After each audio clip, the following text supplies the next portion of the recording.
আসসালামু আলাইকুম। ইশরাত হেরিটেজের পক্ষ থেকে সবাইকে স্বাগতম।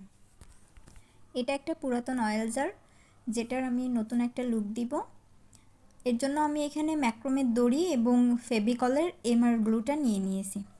প্রথমে আমি এই অয়েল জারের উপরে গ্লু লাগিয়ে নেব, এরপর দড়িটা আস্তে আস্তে করে পুরাটা কভার করে নেব।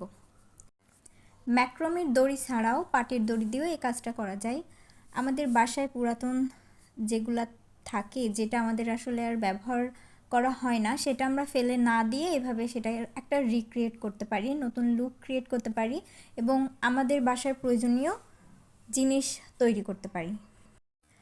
ম্যাক্রোমের দড়ির বিভিন্ন সাইজ আছে এবং বিভিন্ন কালারও আছে।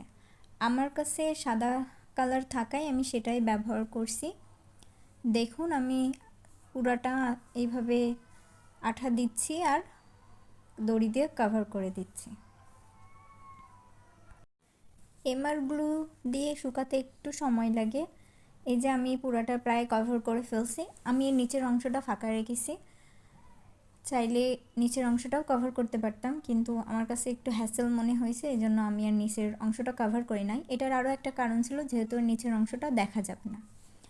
আমি এখানে 5 টাকা গজ লেস নিয়ে নিয়েছি মেরুন কালারের। এই ডিজাইনটা আমি আগে থেকে পরিকল্পনা করে রাখি নাই, আমার মাথায় ইনস্ট্যান্ট যেটা আসছে আমি সেটাই করছি।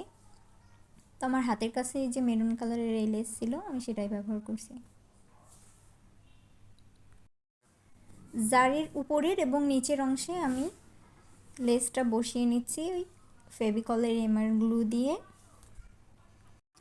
ওপরে এবং নিচের অংশে লেস বসানোর পর আমি এর মাঝের অংশেও একটু লেস বসিয়ে নিব।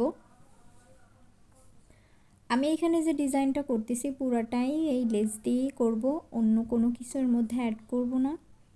মাঝে আমি প্রথমে একবার দিচ্ছি, এরপরে আমি উল্টা করে আরেকবার দিয়ে দিব। এটা খুবই সহজ একটা ডিজাইন, কোনো জটিলতা নাই, কিন্তু এটা দেখতে মাশাআল্লাহ।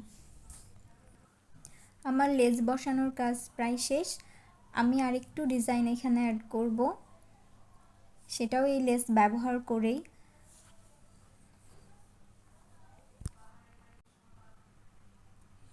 এটা বসানোর সময় আমি এমআর গ্লু দিয়ে প্রথমে চেষ্টা করেছিলাম, কিন্তু যেহেতু গ্লুটা ইনস্ট্যান্ট শুকায় না, এজন্য আমি আবার এটাকে একটু সেলাই করে নিয়েছি, এরপর এখানে বসিয়ে দিয়েছি। এই যে এটার ফাইনাল লুক।